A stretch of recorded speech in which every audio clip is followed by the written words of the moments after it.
hold their nerve, be disciplined, and follow their drill to the letter. When the British came within 40 yards, the legionaries flung a volley of javelins into the front ranks.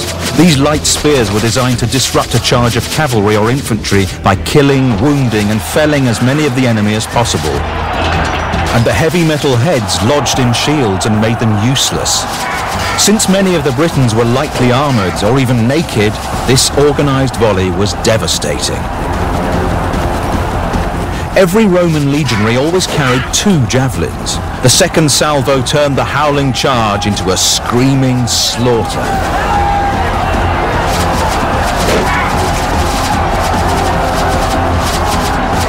But still the Britons surged forward. Till now they had beaten every army the Romans had sent against them and destroyed their greatest cities. They were determined to win this final battle. 61 AD. Boudica, Queen of the Iceni, is fighting to end the Roman occupation of Britain. The Britons sent in wave after wave of warriors.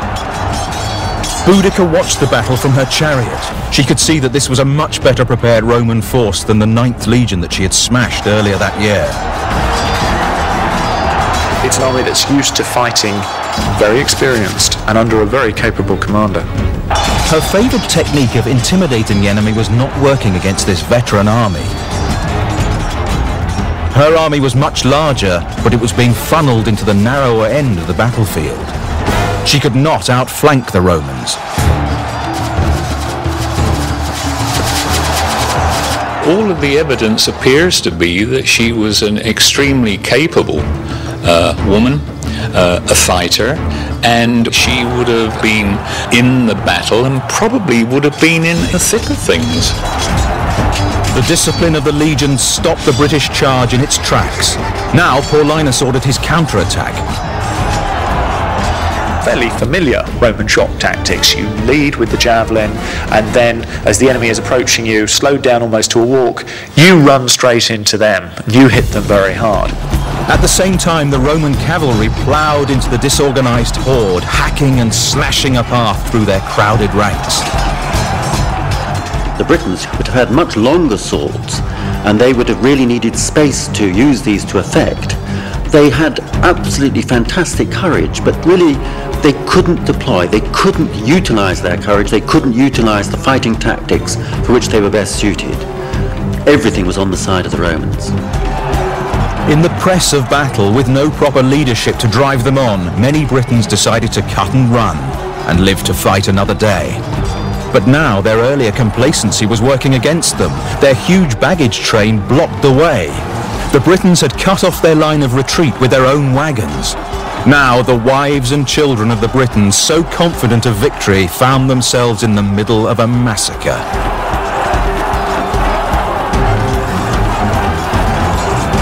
Their menfolk ran from battle toward them, only to find that the spaces between the wagons had become choke points. There was no escape. They had abandoned what little battle order they had, and now they were being hacked down.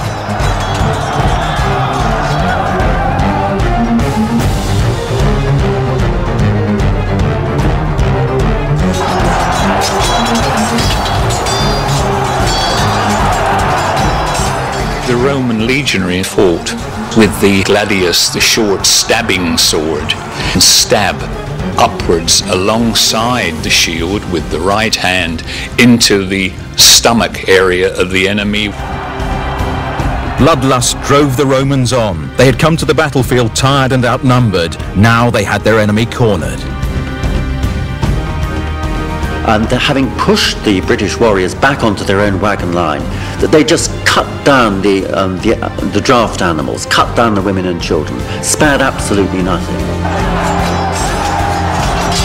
The Britons were caught between Roman steel and a barricade of their own creation, a crescent of wagons where their families had been watching, hoping to see a British victory. Now they too lay dead at the feet of the Roman troops.